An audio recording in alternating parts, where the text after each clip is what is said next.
Everybody, welcome back to the IGN movie show, Keeping It Real. Jim Vejvoda, Terry Schwartz, and Chris Carle with a sad message. Let's just get this out of the way. May he rest in peace. This is my last, you're actually catching on my very, very last day at IGN, and this will be my last Keeping It Real. We've got, like, between us, Jim, probably like almost 300 of these in the bag. Yeah. Like, between us. Like, We're on episode 311, so yeah. So I think I've missed, 20 or so over the years. Yeah. But yeah, I'm going to be super, super sad. And thank you guys. I already talked about this on Twitter. So thank you guys for everybody who sort of reached out to me and showed support and shared in-jokes with me and all that stuff. That means a lot to me. I absolutely love that you guys have followed to the extent that you can say things like, "That's my butter." He's taking all the butter with him. Will you give us one last Bond theme song? I'll do a medley, but not right now. Yes. I'll do a medley. I don't know. We'll probably need a beatboxer. No, I'm just kidding. Boom, chicka boom, chicka boom. You're welcome. So I'll give some Bond theme by the end of this thing. We're getting a medley from and him, we'll folks. probably hear some Megatron and also some Carrot Top references. I'll try to all stack the classics. The deck. Yeah. This is going to be the greatest hits episode. If we had time and stuff, we would have done like a clips reel. Like on those TV shows when they had like no budget for a news story, and they would just they would have like Crockett would get shot, and so everyone would just stand over his bedside and flash back to a past episode just so they didn't have to actually do anything new. I did task our video producer Kyle with going through every single episode of Keeping It Real and pulling out every one of There's too Chris's many, events. and they're so random So too. in a decade, we will get years that from sizzle now. reel. Years from now, on the 10th anniversary of your departure, when you come back to haunt us like the ghost of a serial killer. Like When Bond has been shut down and then rebooted by a different studio, Exactly. Yeah, you will be here. Like might the be wrong sooner than you Anakin think. Force Ghost. Exactly. But we're going to talk later in the podcast. We're going to have some folks coming in and stuff to one person. One person to come in, and we're going to talk kind of more of a retrospective of your time here at IGN and memories and all that stuff. Light the corners of my mind. And before you ask, yes, it was Chris hiring me that made him decide to leave true. I was IGN. darn that. The He's one driving person, all of us away. the one person in the comments who once said they saw a lot of animosity between Yeah. Chris and I. This is for you. This is it. He's like, yes, I knew it. I knew it. I knew This it. whole time. And now I'm out. Call that shit. Let's talk a little bit about Star Wars: The Force Awakens. The second because- biggest. I love news. this. I love that we get to talk about The Force Awakens. Well, Still. it's just like, you basically started here right when Phantom Menace was becoming a thing. You've been with IGN for 16 years? Yeah, on my first day on the job, one of the videos that people were doing, I wasn't a part of it, but our entertainment team, we've had an entertainment team that long, by the way. I know Yeah. it's a common When did they start reviewing movies? It's a common misconception that we have only started entertainment in the last 10 years or 5 years or whatever. But they were running over Jar Jar Binks' action figure in the parking lot and shooting videos Even of then. it. I don't know that video still survives online, but that was the activity in the office. The Jar Jar hatred was already in full effect at that point. Why did we not recreate that today? Oh, I don't know. So you came in with Phantom Menace and you're leaving with Force Awakens. Feels good, man. And Force Awakens on top. Now, let's throw a little news bite out there. It's past. Avatar is the highest grossing domestic release for those who read. But in it's not the 20 worldwide. days. In 20 days. In 20 days, and what it took Avatar a year to accumulate. It took you almost 90 a year. days to run him out of this place. It's true, and in just a quarter of that time, Avatar. 6 months from now, nobody in this room except her will be here. By the You're way, welcome. 20 days. I'll bring some of these action figures right, down to be my that's right. co-host. It is astounding, how quickly this movie's made money. But you see the domestic cumes every day. Yeah. It's 20 million a day. That's unheard of for movies. How many times have you seen it? 3. Me too. 3. I've seen it 4. Eric Goldman, who may or may not appear later in this podcast as a surprise appearance, has now seen it 8. Well, as of yesterday, I don't know if that's changed Yes. overnight. It Twice may, this be, it may morning. be 9. Yeah. It may be 9 I or mean, 10 that by sounds now. almost like a low number for him. This is a know. guy who, this is But his this religion. is an innately rewatchable movie. Yeah. Yeah, My it is. boyfriend who the first Star Wars movie he ever saw was Phantom Menace. He never saw any of the original, like, pre-George Lucas tampering bad for him now. movies. Well, it's okay. It's okay. For Christmas, we got the one DVD set that has the pre-edited versions of them. Oh, the DVD of the pre. I have of the that original. somewhere in some box. Yeah, I was, we like, so watched it. happy. But anyway, so we went and he saw it for a second time over the break, and he was like, it's so much better the second time. And it's so much better the second time and the third time, because I was talking with one of my friends, and he's like, the thing about Star Wars movies is we've all seen Star Wars so many times that seeing a new Star Wars movie is a very strange experience. It's not until you've seen it a few times that it begins to feel comfortable, and it begins to feel like something that's a part of the canon and a part of the story. My sister, I went over the Christmas break, I went back to Boston and went with my sister and my brother-in-law, and my sister, and spoiler, if you haven't seen the movie, Han Solo dies.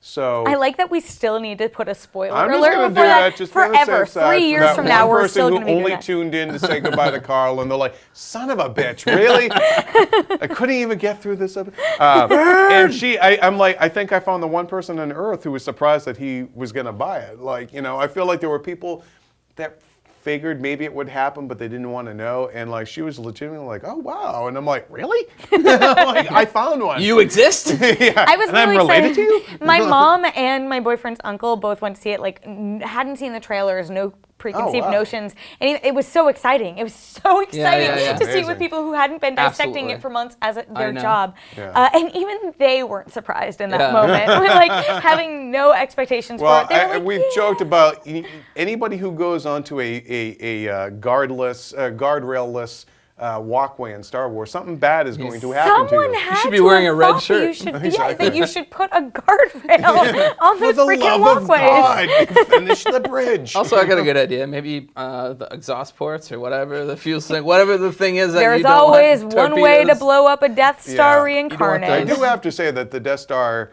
Star Killer base, that was the least effective part of that. That was movie the for me. one thing that I think was just like, the biggest. there was no real suspense when they're flying through, and because they're gonna blow it up. It would have been better if they're like, shit, they actually did, and then it has to go over to the next movie. It would have been nice to subvert expectations and be Yeah. like, we can't blow this thing up, and it's going to do something. Well, I incredible. don't know if you guys heard, but like the initial drafts for this movie also had the Republic having like a star killing Yeah, I'd base. heard those rumors too. Yeah. And I think that was like ultimately confirmed that at one point there was that both sides had this, and whatever, like this movie was structurally the exact same movie as A New Hope, but everything new about this movie worked so much that like fun. you still have people campaigning to get Rey like in everything that she's being left out of, and these Monopoly characters are and- like And very Monopoly, lovable they and iconic. won. And they like won they or Hasbro. we. So a friend of whatever. mine did Hasbro. point out, he's like, okay, you won, but now the pieces will be made by basically child labor in a communist country.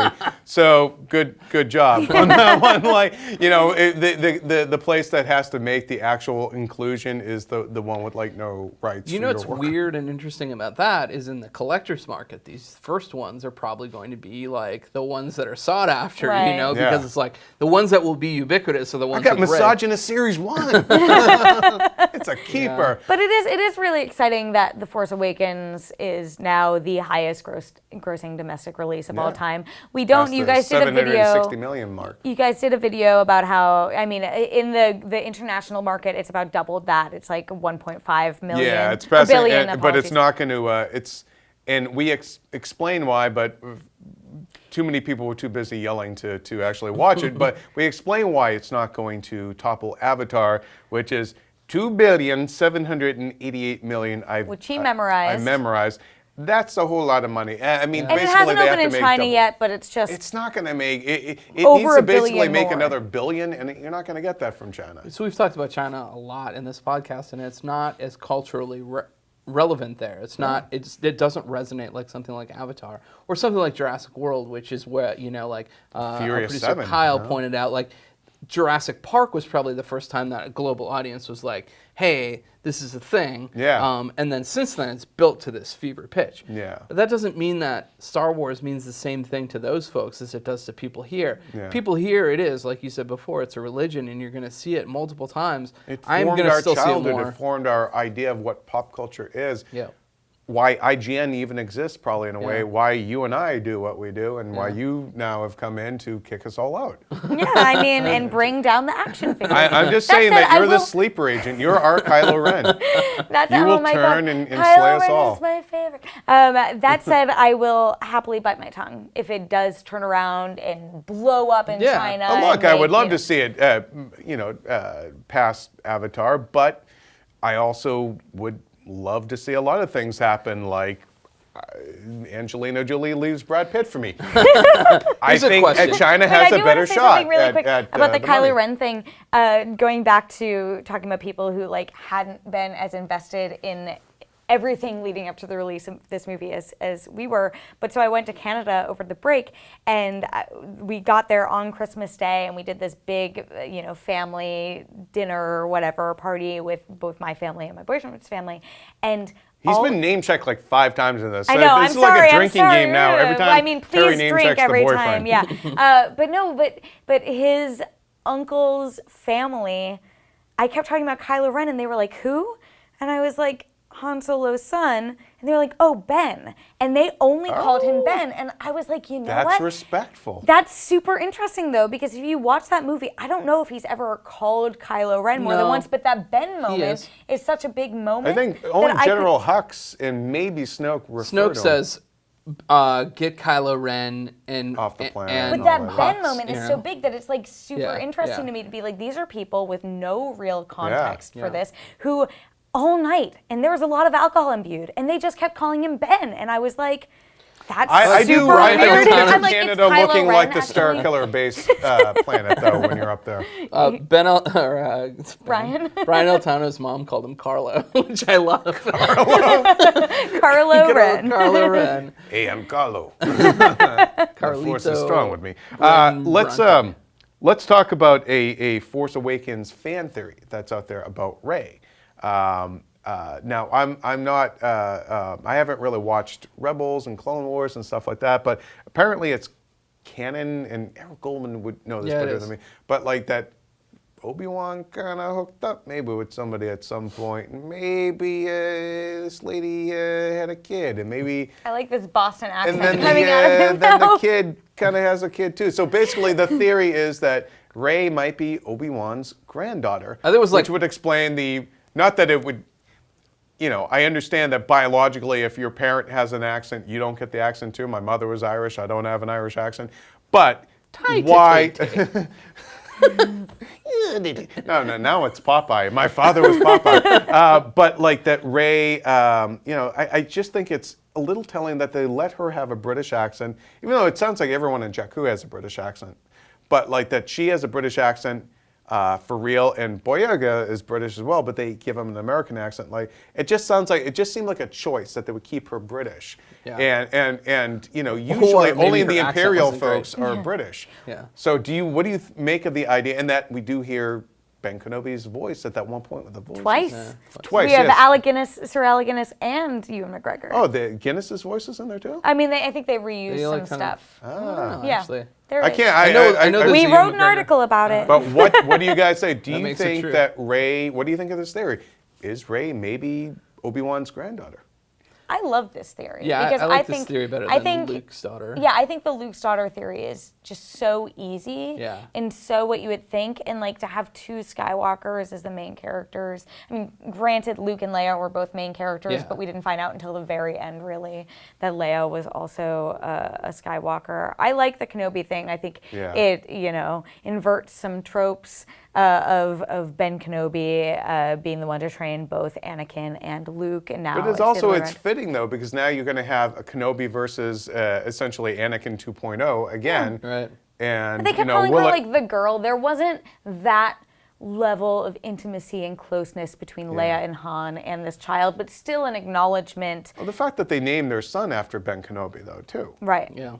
And but Carl, what do you think of the Rey Kenobi? Yeah, I like it. theory? I think actually the family, like I've said since the beginning, since before Episode 7 came out, that I really want them to get away from the Skywalker line in in terms of like passing on the legacy. Like I don't need this series to be like about Skywalkers throughout time. Like I think they could easily ditch that line at some point. Now with Kylo Ren, you have, you know, like obviously Leia's blood running through him. I think he's going to continue through at least one movie. Like we don't know what his contract is. I mean, he's basically, I believe he's for all of them. I think all the new people are for the full trilogy, but yeah, he's essentially Jason Solo from, what was it, Darth Cadmus, was that his? Yeah, I didn't follow Honestly, EU. So. EU, I am. Yeah. Not. But like basically, Slash he's serving that role, that function in this new trilogy. Yeah. So you know. I like that. I like it because it breaks that line. I think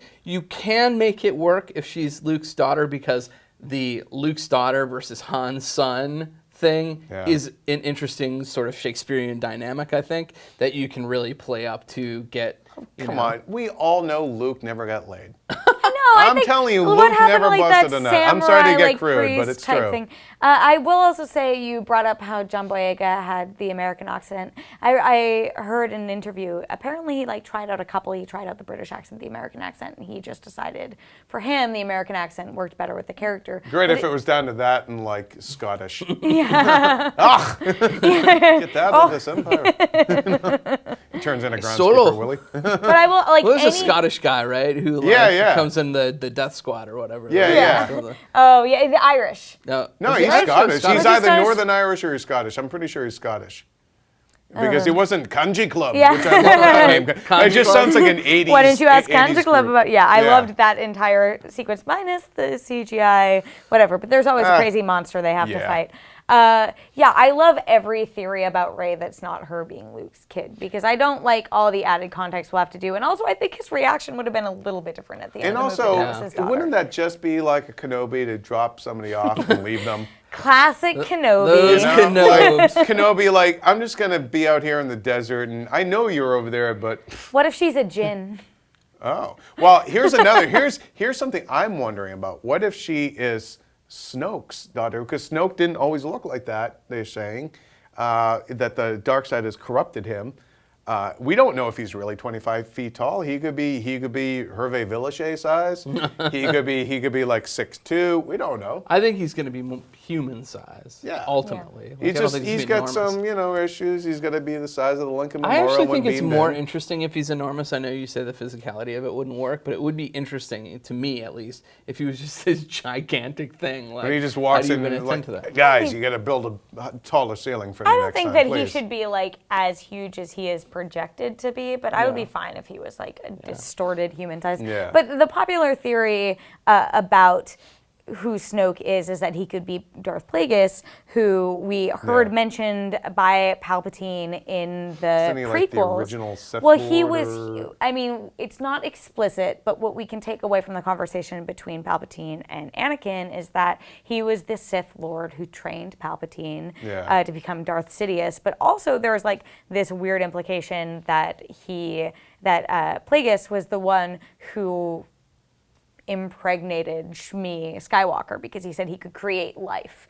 And we know that there was no father. It was just me. With Shmi, we don't know who Anakin's father is. This It's supposed to be like sort of conversation like took an odd turn. no, but that's like it's supposed to be like a reverse, know about that, like Jesus sort of thing. He where gave her the old reverse Jesus. good old that classic move. There's all these moves. Anyway, Reverse so cowgirl. the EU has expounded upon Plagueis, but there's a lot of speculation that might be who Snoke is. But drumroll, Jim Davida. Well, Andy Serkis apparently telling EW, although the way you kind of read the article, EW might be extrapolating a little bit, but saying that, no, this is an original character. He's not Darth Plagueis.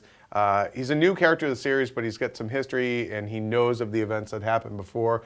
But, I mean, who knows? I mean, Andy Serkis was kept in the dark about even the look of his character, so there could be some other things out there that, maybe they will pull things in. I believe Kathleen Kennedy's even said that, the scripts for 8 and 9 aren't like locked, so things can I also change. thought Plagueis died. I thought that Darth Sidious killed his master, and what we he know that the Sith legacy is passed on because the disciple has to kill the master, and that's how there's sort of a transition in power, like at IGN when we all take Chris Carle out back after this. That's right. Jedi and Sith, man, they lie. I'll tell you what. Like, Obi-Wan lousy is telling fathers, some too. terrible lies in Episode 4, so you can't trust any of those bastards. So okay, so do we think then? What's the just to close out this particular segment? What's the vote, yay or nay? Rey as Kenobi's granddaughter? Yay. Yay. I like it, but I don't think it's the case. But I like it. Rey as either maybe as Snoke's daughter? Yay, nay? Nah. Nay. What about if Rey and Hux are siblings? If they reverse the Luke Leia? Why are you just tossing Well, that let's in? just start. What if Let's say Maz Kanata is Rey's mother. Rey's mother? I just want to say how hard I ship Finn and Poe in this movie. That is a thing that has come out. I know Joshua's all about that too. He's got his fan theories on that. I think let's hear from you guys. What do you think? Who do you think Rey's father really is? What do you think of this Ben Kenobi theory? Let us know in the comments.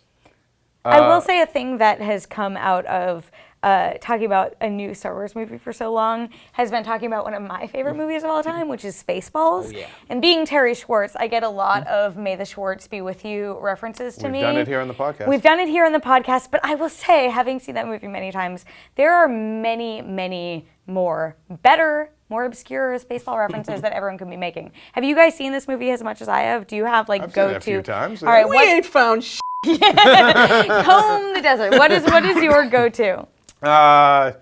I think, what is it, when Dark Helmet puts it on, it's like, I can't see shit out of this, or whatever. Yeah, I like that one. I love Comb the Desert. I love Mr. Coffee. I love We've Been Jammed. Oh, it's gone from suck to blow. from That's suck to another one. blow. Yeah. Suck. I will say what comes up a lot more in my personal life is comments about just what we need.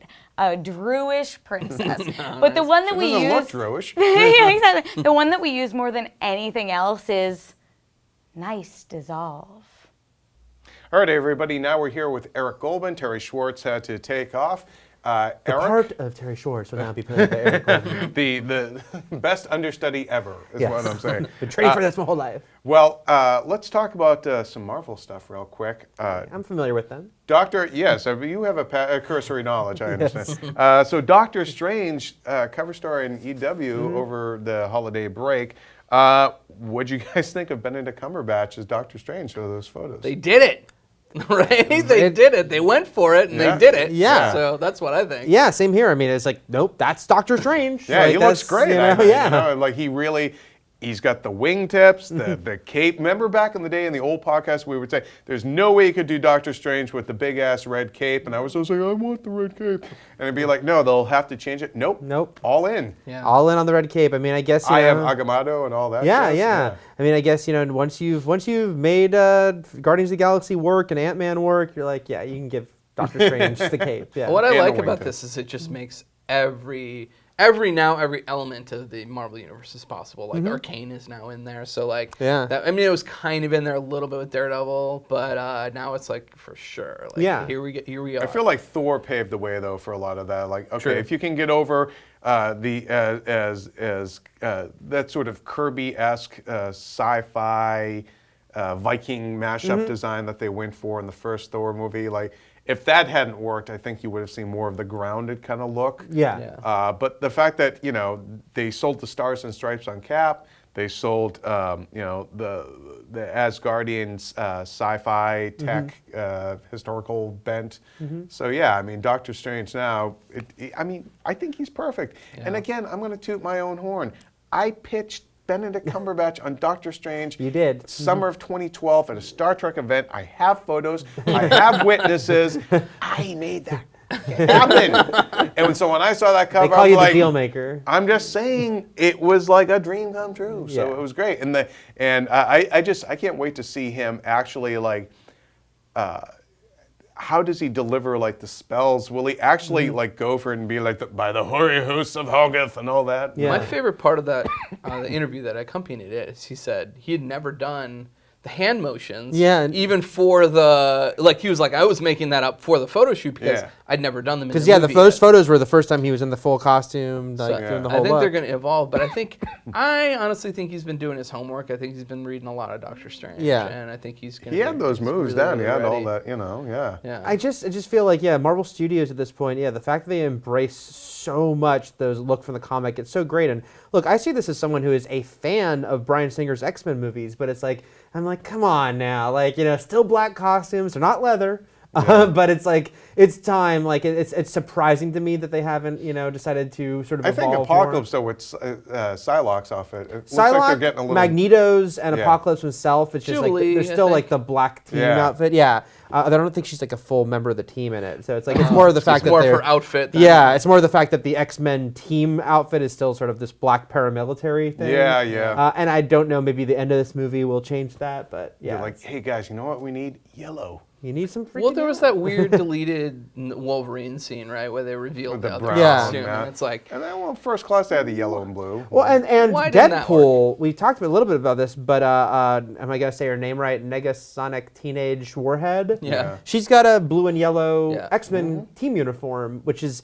Deadpool is interesting because it's the first post Days of Future Past movie set in the modern day with whatever this new Yeah. reality is. So, maybe they'll That's get actually there. a pretty interesting discussion in and of itself. Is will that lead to what we expect to see, or Yeah. what we've always wanted to see from X-Men Right. costuming? But overall, then thumbs up on Doctor Oh, Strange. way up. Huge, yeah. Yeah. It really was, wow, this they just nailed this. It's it's just one after the other at this point, and you see Cumberbatch already with such cool casting, and then you see him in the full uniform, Yeah. full costume. Just, that's the character. It's going to be interesting to see, though. Sort of, we know that Mads Mikkelsen is going to be the villain. Yeah. They didn't say who the villain was, except that he sees the path to immortality being through other dimensions. But of course, if you go to another dimension, sometimes bad things come back, as The Mist showed us. And then Rachel McAdams is going to be a surgeon, a fellow surgeon of Doctor Strange's, who's kind of his the connection between his old life and his new life, which just kind of made sense. You needed that sort of eyes of the audience kind of thing. But I'm curious. They've been saying that nobody has guessed who Mads' villain role is. So it clearly sounds like no Dormammu in this one. Unless Dormammu is the thing in the other dimension. He's going to be sort He's of not. If they're saying no one guessed it, then Dormammu and Nightmare, which would be the two I think, biggest or guesses. Despair. But no. But if there's somebody who was an acolyte of the Ancient One, or thinks the Ancient One is kind of hogging all the stuff. I mean, sometimes because I What's do. that character, Amergin or something? I don't remember. Some. I love Marvel. I also think that they're secretive to a fault sometimes. Yeah. And so, the fact that they're not telling us who he's playing, it's like. Or even the name of Rachel McAdams' character. I'm like, which seriously? we're guessing is probably Linda Carter, Night Nurse, Or based on Christine, some of those statements. what's the other one? Christine Palmer. Yeah. Other yeah. Based on how they couldn't use that one of the Night Nurse characters in Daredevil. Yeah, So, yeah. but I hope Mads Mikkelsen's character. I mean, no matter what, the fact that Mads Mikkelsen's playing the villain, I'm psyched about. But I do hope the reveal of who he's playing is worth not telling us right now. Yeah. He does kind of look like a bit like Nightmare, though. Didn't Nightmare have that kind of hair and all that? Yeah. Well, we want to know what you guys thought of Benedict Cumberbatch's costume, the reveal of him as Doctor Strange. We loved it. Did you? Let us know in the comments. Moving on from Doctor Strange, I'm just going to write off a couple of news items. We don't really have to talk about them. Suicide Squad's next trailer will debut January 19th on the CW, and they're doing a special on DC Films Presents Dawn of the Justice League. And so I'm assuming we're going to get some new BVS footage in that. Yeah, and some behind the scenes, at least from Wonder Woman, it sounds like. Yeah, that's been filming now for a little while, and it'd be nice. I'm curious, when do you think we're going to get our first Wonder Woman trailer? Do you think it'll be with? When does Wonder Woman open? Isn't it November? Is it this year? No, it's next year. Isn't I think it? it's next year. Yeah. I think Suicide Squad is the only. Then they'll other- probably do it then with Fantastic Beasts when that opens. Yeah, honestly I think though, you'll see but stuff at Comic-Con. Comic-Con. Oh, yeah, that's what I was gonna say. Yeah, Warner Brothers. What do you care? You won't be there. I love movies. Warner Brothers DC comic book presentations sort of grown and grown, and I think that would be a big part of it. One other thing to throw out there: Michael Bay is back to direct Transformers 5. No, it's not really. Yeah, I can't say it's terribly surprising. I mean, they just basically, he said he was worth $500 million. Which makes sense when your Surprised me. movies make multiple Yeah. billions.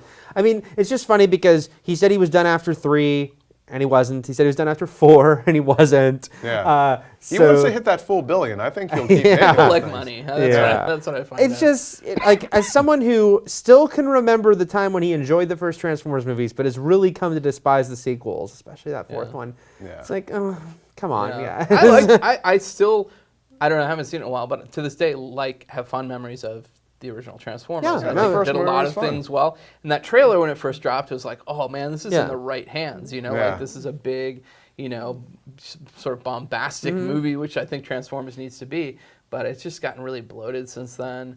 And we kept joking about Optimus Prime has turned into just the Punisher of which is so weird if you brutal. look at how he used to be portrayed. But in Michael Bay's hands, it's just like Yeah, you he gotta will give kill folks you. some context of like ripping people's. Yeah, well, just the fact that, again, going back to the fact that in the 80s, Optimus Prime was like this very noble, peace-loving character who was a warrior when he had to be, but certainly wasn't like advocating killing. And in the Michael Bay movies, it's just like, he rips his enemies' hearts out, he shoots and kills human bad guys. Yeah. He just is. Yeah, the he's last one merciless. didn't. Yeah, he just straight up murdered Kelsey Grammer. Yeah, he just I mean, because Grammer was a bad guy, but it was just very.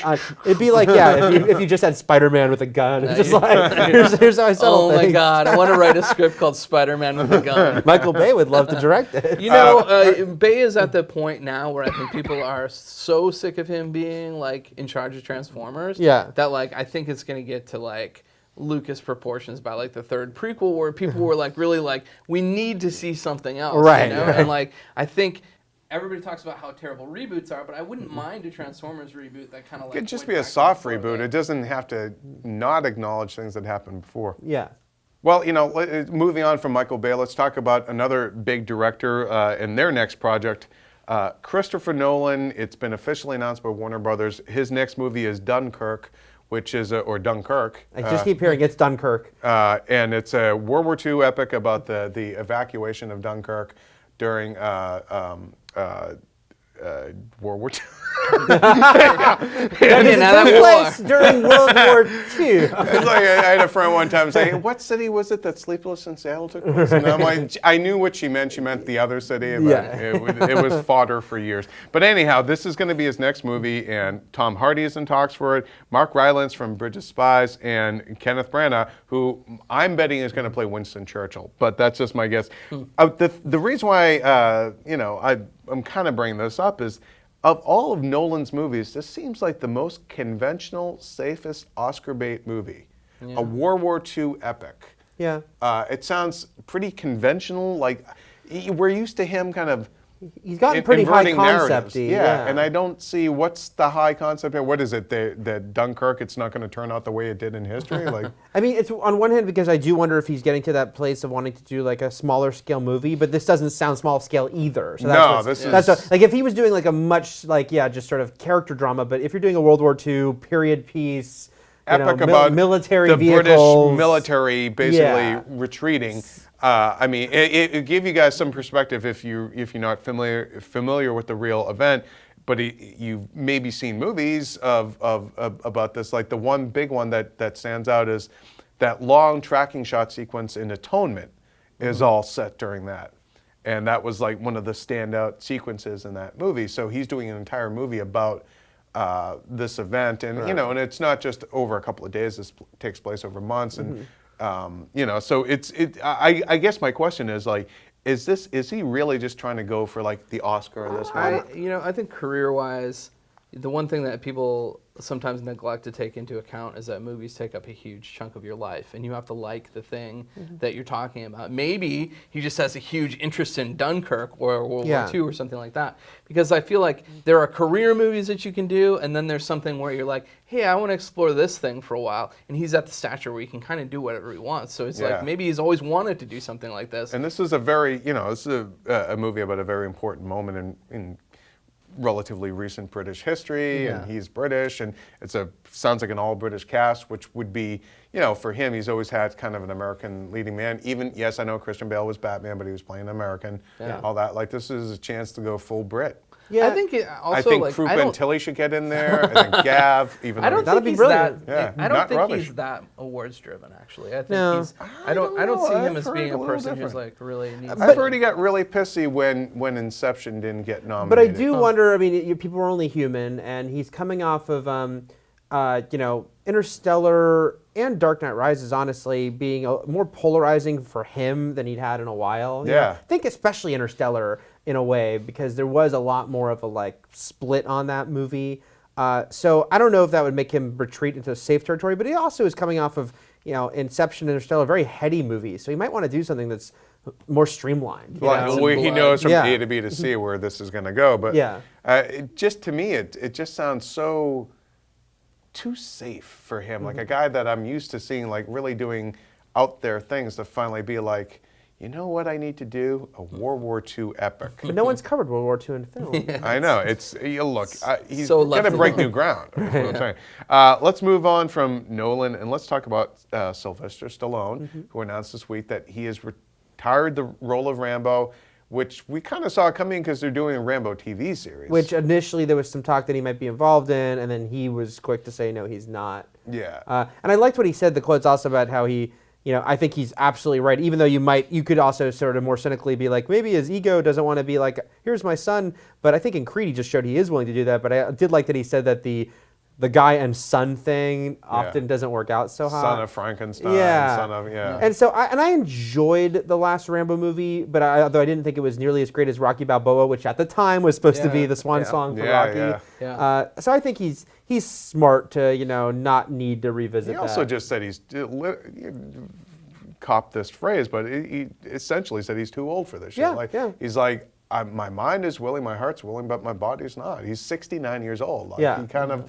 Maybe he's done like trying to be in perfect shape. He's still in good shape, but for a man of his age. But it's like you don't want to have to get that friggin' chiseled and run around in the jungle. At some point, you don't want to wake up every morning and do all the sit-ups and do all the I mean, Hugh lifting, Jackman's at that point with Yeah. Wolverine. As He's much like, as we joke about like, and Harrison Ford wants to play Indiana Jones again, and he's being such an old guy. Indiana Jones is an archaeologist. Now he's an action archaeologist. He's an archaeologist, whereas Rambo is a dude running around with no shirt on, who's like this ripped. It's a different kind of action hero. And I could see Stallone being like, maybe it's time not to do that. I think it's smart of him. What another thing that he said though, he kind of let the cat out of the bag about the potential for a Creed sequel.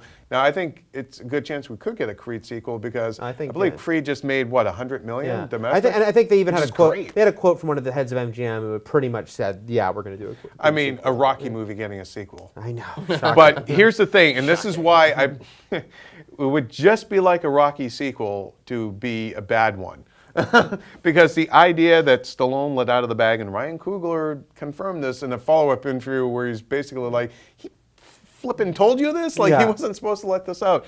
Do you want to tell the folks what the idea is? Oh, I mean, it would simply be that there would be kind of parallel stories. So while it would follow, Adonis and Rocky in the present, there would be flashbacks, significant flashbacks. They said like Godfather 2 style, that would be young Rocky and Apollo pre-Rocky 4. With Carl Weathers back. With Carl Weathers back, which we assume means, we all saw the beginning of Ant-Man and how impressive that was. So, but we also all saw Tron Legacy, but yeah, thankfully the it's been a few technology years. is... Yeah. The presumption is that's how they do it. And it would be interesting because sooner or later I think someone is going to take a big swing like that. Even as much as a big swing as Tron was, it still was, he was playing a video game character. There was still kind of an out. Yeah. If you were going to have a significant amount of a movie with Stallone and Carl Weathers, young digital versions of them, that's but your $30 million original just became a $75 million. Yeah, I mean the budget alone that increases. I mean, huge, and also too, at a certain point, you're going to know that this is a special effect. Yeah. It worked in Ant-Man because it was seriously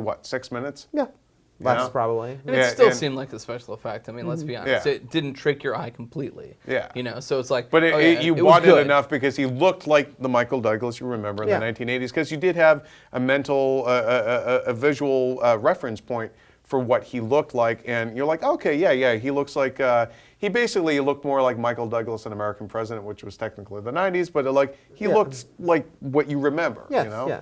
Whereas this is going to be it's just going to pull me out of the movie if they try to because Stallone did have kind of, you look at Stallone in Rocky 1, he's beefy. Yeah. By the time you get to Rocky 4 and he is just ripped and I swear to God, every scene he is oiled up. Yes. It's worse than Rambo. Like Rambo, he looks like the cover of a fitness magazine, like every shot. Like Rambo, not First Blood. But it is true with Rocky because I watched them all in a row before Creed, and just to see like in the first movie he's a brawler, and then the third and fourth one especially, it's just like, oh man, he's just in the first like one a he's monster. basically he's just this meathead and he was a mob enforcer. He was just he looked like a bouncer, like the guy you send to go break somebody's thumbs, and which is his character at that point.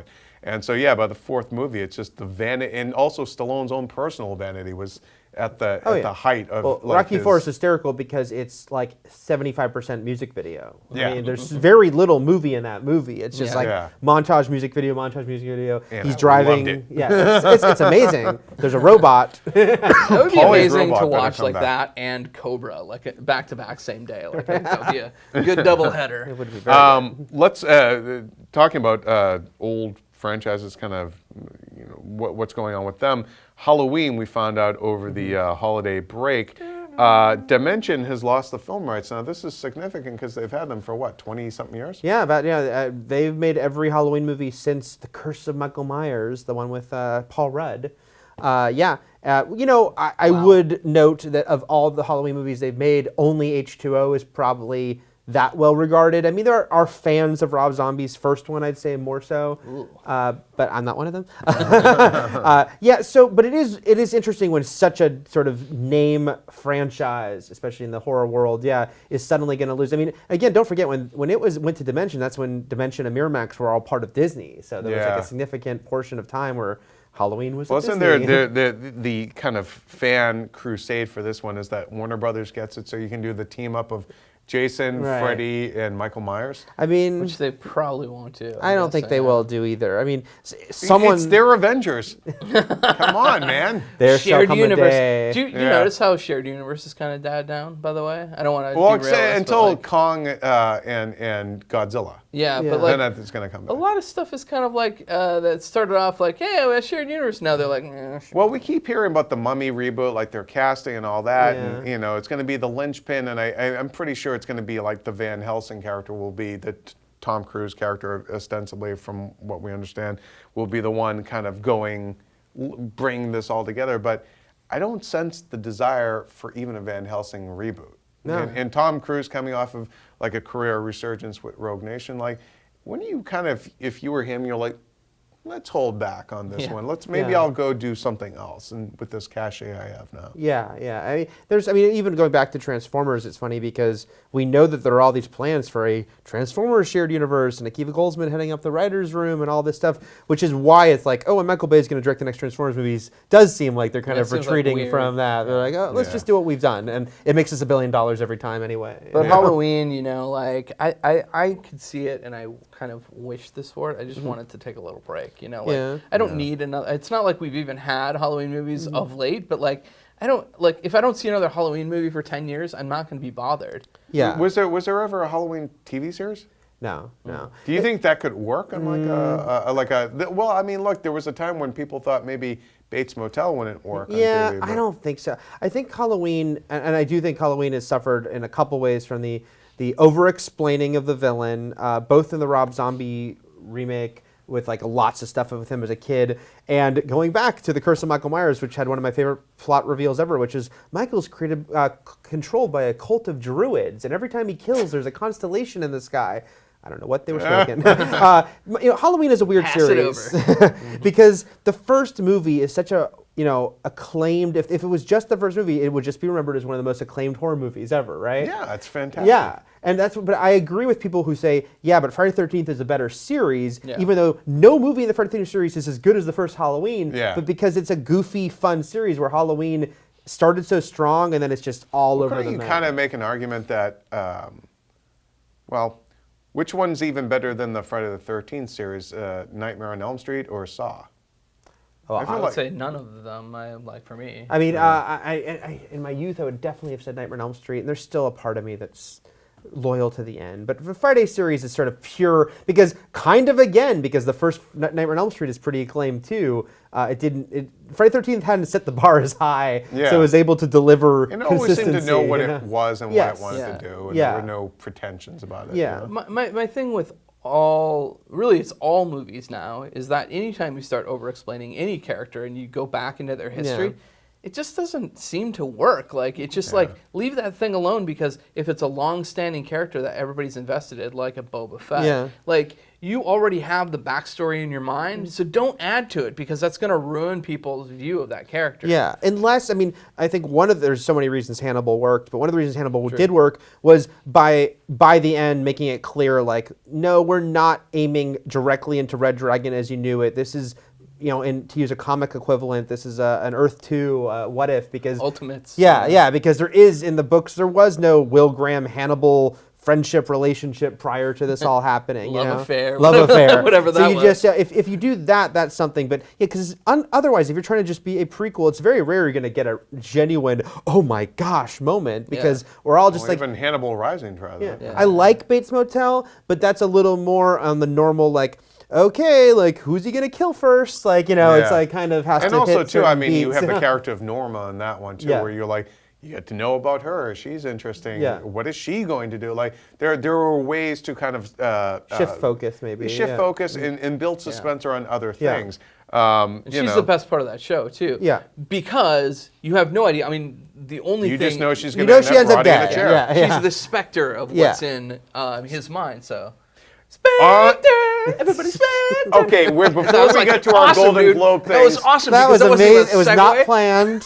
Look, before we get to our Golden Globe picks, because this is your final Keeping It Real, we do owe the folks at home a medley of the Chris Carle Bond theme songs. Just remember, we didn't start doing this until Quantum of Solace, so Yeah, we're going to that's really retroactively maybe at the end throw in something for Casino Royale. Just did Spectre, right? So No. We need the full medley. You got to go from order of the movies. I never remembered, by the way. I had a whole Octopussy theme in my head. I had worked That could go. And That'll be your Christmas album for Could next go a lot year. of Oh my God! directions. Maybe one day if I ever get some studio time, I'll sit down and put some of these through the recording. But there's a very kindly chap who took my stupid Skyfall musings and actually set it to music, which was awesome.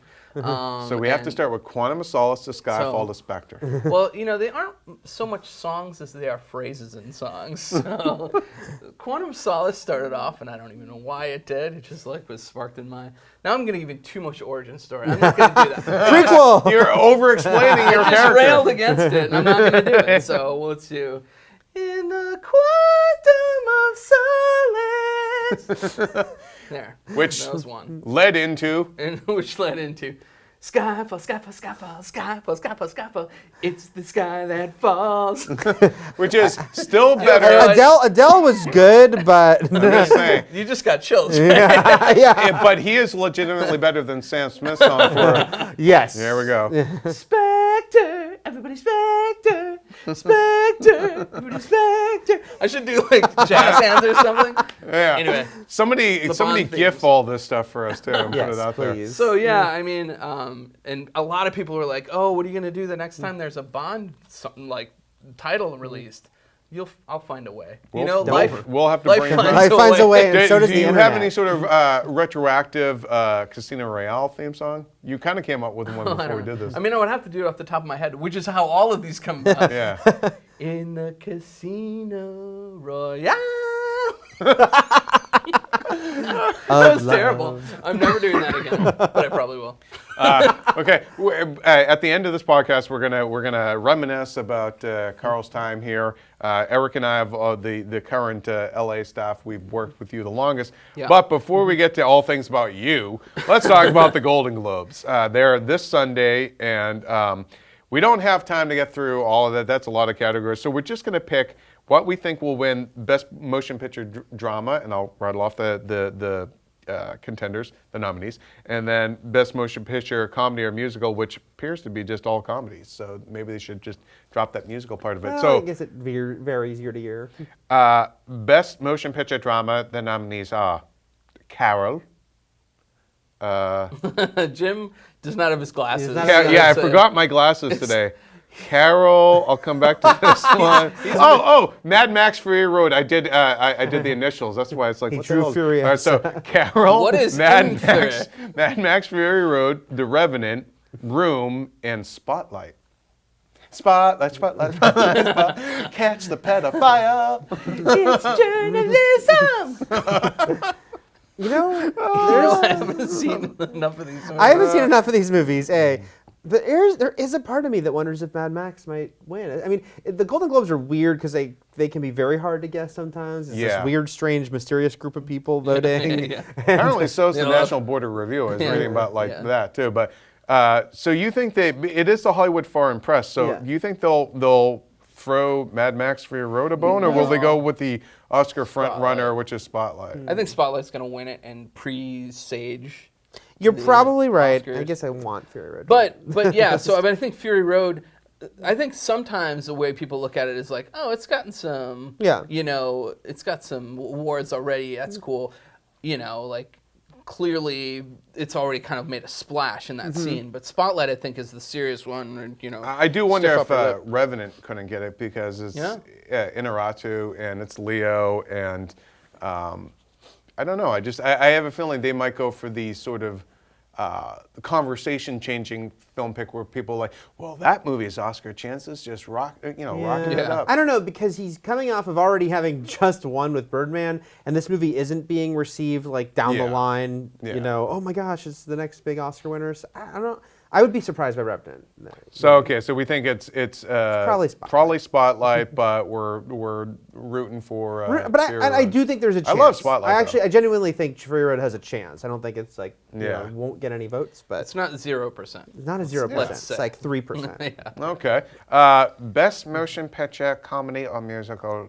The nominees are The Big Short, Joy, The Martian, Spy, and Trainwreck. I'm going with The Martian. No, The Martian is a comedy to them. I mean, it's funny-ish. It's funny. It's a funny movie. Right? It'd still be weird for me to call it a comedy. I think it's The Big Short. I think. Yeah. That would be my pick too, because I think just for obvious reasons, and I also think it's an interesting sort of indictment of the United States to a foreign audience, which is an interesting. But The Martian does show how it takes a world to save Matt Damon. Yeah, the Martian, by the way, is the anti-Independence Day, where it's like, it's the Americans, they've saved us. By the way, I just Thanks, saw China. I just saw The Big Short. Really liked it, but it was very funny to me to realize how manipulative that trailer is to make you think that the four big stars actually have scenes together when when only Gosling and Carle do. It's do any of them actually ever meet Christian Bale? No. And even the trailer, there's a part where they have Ryan Gosling say a funny line. I've seen them. I reviewed it. They have Ryan Gosling say a funny line, and then they cut to Brad Pitt laughing to make it seem like he's reacting to it. It's like totally different scenes they never meet. You know? Yeah. Brad Pitt actually has all his scenes are just with the two young kids. Yeah. All right, so that's what we think might win at the Golden Globes. Kind of curious what you guys think. Let's move on. I don't need notes for this. All this comes from the heart. I will remember. Oh my God. We want you to give to the ASPCA. Felicity graduating people from the director of Force Awakens. Felicity. Go check it out. Oh man, you can say that now. You can say it now. I've joked about this before in other podcasts, I think, but the fact that you could now, they should re-promote Felicity as from the directors of War of the Planet of the Dawn of the Planet of the Apes and Star Wars: The Force Awakens. Felicity. Starring from the Americans. I'm just saying, someone should do it. This is, as we said, Chris Carle's final episode of Keeping It Real. He's living IGN.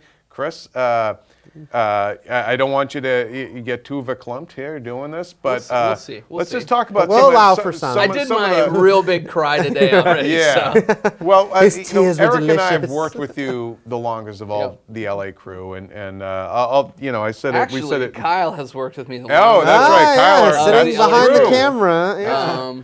We started off in. I left my wallet in El Segundo, which is all I thought about when I interviewed at that office. We had an El Segundo office, and it was very few people. And Per Schneider actually was in that office. Per, our fearless leader, Used to be in the used old to live Culver, too. in LA and work with us in LA for a long time. So people who know anything about IGN culture know that the big office is the San Francisco office. The LA office has always been a satellite office. And we've had like a handful of people at sometimes, and it's grown over the years, and now we have, more people, and, dozens of people in the office. One less one after today. And one less after today. But yeah, definitely we've been kicking it for like 10 years or something like that. I've been doing this particular role for almost 11 years. It would be 11 years in April. Wow. And so, that's You hired both of us. Yeah, exactly. I first interviewed and did not get hired in the El Segundo office. Yeah, The bitterness here I'm keeping it real. I'm a tough bastard. Today I shall get my revenge. So, it started off like that, and then we've had different offices down in LA, and we've had one office where the elevator didn't really work. And, That was the fun office. That was the fun office. That was the fun office. We would go out for lunch all the time. And we like had long giant lunches. desks. We all had Giant desks. Very with a luxurious. lot of toy level For a shelves. long It time, there was great. plenty of parking. Like things that you take for granted at that old office, we would probably kill for it. Yeah. But I've said this in our private meetings and on the call and stuff. But you're the nicest boss I've ever had. I can say that without any sort of bullshittery. Seriously, nobody stays at a job for 10 years with a boss they don't like. Yeah. And you were also very extraordinarily compassionate and kind to me at a time in my life when I needed it most. My mother was dying from cancer, and I basically worked remotely in Boston, even though I was based here in LA, for about 6 months. And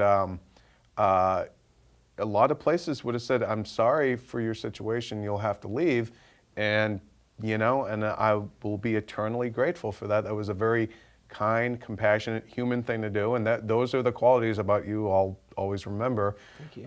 That and the just ridiculously of your beard the last 2 years. When I first knew you, you were like so baby faced and you were pretty like goofy even back then, but like more so. You've actually kind of grown more sage over the years. I'm like now Luke Skywalker. Yeah, now you do. You've got the Jedi beard now and stuff. So yeah, but I just want to say thank you for being a cool dude and being a friend and a kind boss, making it a place that people want to stay there for 10 years. Yeah. Thank you. I mean, everything Jim said completely. Thank you. That's all the time we have. And and I'll slightly repeat myself from earlier today too, and just say, look, every company has its moments of drama and its time of turbulence. But Chris always been super upbeat, sort of optimistic, positive force. And I completely agree with Jim. It's like you don't stick around a place if at the top you're just feeling like bitterness about it. Yeah. You can shine through my Irish gloom. Yeah. But no, Chris, you've always been just really great to work with and made some of the times where there was some stuff to work through, you helped us get through those times by keeping such a good upbeat You're always just generous too. Like he would buy us lunch a lot. He would just do nice things and things that just as a dude, it's like I'm just gonna be a nice guy. Like there was never a problem we couldn't come to you with. If there was a problem, you'd solve it. Yeah. If there was something you could actually and say, So many Chris, ways I I'm have like- this weird spot in my back. You want to take So care many of ways that I'm like Vanilla Ice. Yeah. This is just one. Yes. But yeah, no. Tell us what you loved about us. Well, honestly, we were talking about the perception of entertainment at IGN for a long time. I feel like we have sort of grown our coverage of this area, and we've been working towards putting movies and TV, bringing that world to you guys, the readers, more and more. And I think that just sort of like one of the great pleasures of working here is seeing that kind of grow and seeing it grow. Like the space has grown. Like the geek culture that we love, that we grew up with, that formed us, is coming into its own. And so to get to sort of ride that wave and be a part of it when it was like at its most important moment, I mean, God damn it, people. We were here for freaking Marvel starting. I know. And we were here for, Force Awakens coming back. Just and, the fact, that we're getting a whole new universe of Star Wars stuff. I mean, I can still remember the moment we were working in Beverly Hills for a while, and I can still remember the moment we all came into the office one morning and lo and behold, they're making 3 more Star Wars movies. Yeah. And I was just stuck the at home and scramble. I didn't have a car. It was in the and I Oh, couldn't right. go pick it up. Which is so funny because you're like the most Yeah. Star Wars guy there is. Yeah, But I remember, that's but I remember cruel the same fate. thing when Marvel got bought, and Yeah. it was a really exciting day. It was like because we actually we wrote like multiple features. We Yeah. did like It was all a real these- newsroom vibe of like, Yeah. you come together as a team, everybody brought their perspective, everyone was listened to, everyone had valid feature ideas, everything. And that's, as a media company, that is what you hope for, where, you know, having worked in other newsrooms, like those days are the ones where that's a good day at work. It's Yeah. good to be busy. It's good Yeah. to stay there late because Yeah. you love what is happening. And so I guess thanks Disney for those two big things between Well, Lucasfilm and Marvel, you know. There have been so many things like that along the way, and I mean, I think we can all point to personal things that we really wanted to see happen that have all happened. I mean, even like little things that aren't really that little, like the you know, Black Panther being finally a movie. You know, like that's not going to happen while I'm here. We but, were like, joking that when Moon Knight finally gets his thing, Yeah. we're bringing you back on because you're like the world's biggest Moon Knight fan. It's absolutely true. Like once Moon Knight is in the world, or once Beta Ray Bill is in the world, Right. like on screen, I'm just like, I don't even know what this world is about anymore. Like Just it's all retire. happened. It's all happened. gotten it then. Goes off all. the grid, Like I yeah. never thought I would see Rocket Raccoon. You know, like even Howard the Duck making a cameo at the end of that movie is like so like, wow, I never thought that would happen Yeah. again. You know, and Yeah. all these things that I never thought would happen again. Seeing a Deadpool movie, seeing, you know, like the I mean, even if it's just kind of an aside, like the yellow and blue X-Men suits, all those big things. Like, shared DC universe. yeah, and you know, just being a fan of this stuff for as long as we all have, I think it's just a glorious, glorious time. So, you know, my biggest and happiest thing, you know, sort of to leave everybody with is that, like, you know, we got to be part of the thing that, you know, like that happened, and we helped to bring it to people. And you know, the thing that's like really important to all of us, and to me, like as I'm reflecting on today, is like, you know, the sort of the reason that we do this is to bring this news to people who are enthusiastic about the same things that we are. And it's easy to sort of get bogged down in like, oh, you know, people fighting about what thing is the right choice for a movie or what isn't. But the reason people fight about this stuff is because they love it as much as we do. And, you know, like I love that about this job in particular. I love this about this show that we do. You know, you get to talk out all your ideas, and it's like a fantasy. Like sometimes I would push back from my desk and be like, guys, I just put re-yees on a list and I'm 40 years old, you know? Yaddle. You know, like I can say yaddle to the person next to me. They know what I'm talking about. They don't Yeah. think I'm some like, you know, crazy weirdo. So, you know, and it is a privilege, and I know it's a privilege what we do. And I know, you know, like it's something that like, you know, you never take the most direct path to the thing that you love. You know, I came into IGN and I started by writing video game guides. The first day at my job, I was sitting down to write the Resident Evil Nemesis guide, and I could not, I'll be honest, I could not figure out the control scheme, and I was like, maybe this isn't for me. Like Resident Evil is like, I mean, if you played that game, I had never played Resident Evil before, and when I started to play that game, I was like, oh my god, the learning curve is too high. I don't know if I'm going to last at this place. And so that was my very first day at the office, and then from there, like I took over the guides team eventually. And then I was going to start IGN TV, Right. And then instead they were like, hey, why don't you manage all the entertainment editorial? Sure, sounds great. Then we launched IGN TV. That's how Eric came about.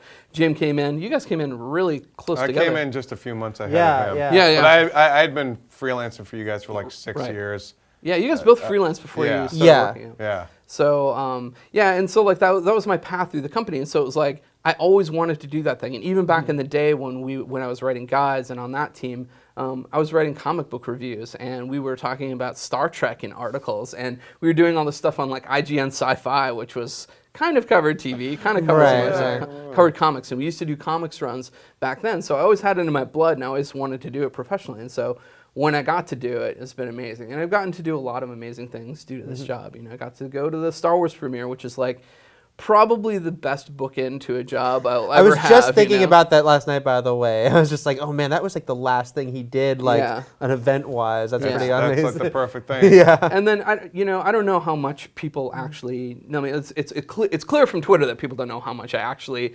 what my actual job is. Yeah. Because people see me on podcasts and stuff like that. But my main job is basically running entertainment editorial, and since for 10 years I've been doing that. So like anything entertainment on the site, love it, don't love it. I've been sort of in charge of that for the last 10 years. Including Every comics, major- we should say, the comic book section. Yeah, Yeah. I mean, every major battle, everything that IGN Entertainment has been able to accomplish has been thanks to your leadership, has been a direct result of you he's not just on camera all the time. He's in meeting after meeting, email after Yeah. email. I mean, this job is far more office bound than you guys think. Yeah. And it's a corporate job in a lot of ways, but we get the kind of the fun aspect of it, and I think that's where we love to share that side with you, because that's what you guys want to see. You don't want to hear about our 5th planning meeting. Right. Here's yet another. We're going to conference live call. stream all that. I'm going to tell you about the 10 a.m. meeting, the 10:30 meeting, and the 11 a.m. All the meeting. numbers will be through the roof. on those, let me You tell guys would love the hold music we get to listen to. would. Oh yes. But We all should of it. play that as the outro now. The thing that I think I take away from all of this is that all these things that we love, all these things that we talk about, it goes back to people and relating to people. It goes back to like your friends sitting next to your buddy on the couch and saying, hey, I love this thing, or hey, what do you think Black Panther's up to in the scene, or what do you think that thing was in the trailer, or was that Maz Kanata's hand? Like those are the things that you're talking about with your friends when you're like 10 years old, and you just carried it through your life. And so my whole goal here was to impart that sort of sense of wonder and sense of happiness and fun that this content and this sort of thing brings you. So I'm happy if I've ever been successful at this, and I'm very, very thankful to all you guys for making this possible, for visiting the site, for watching the ads, and for just sticking with it all these years. This has been an amazing 16 years for me, and I will never forget it. Well, Now we're going to turn. Thank you further. very much, Chris. Thank you, Chris. It's been a really just wonderful.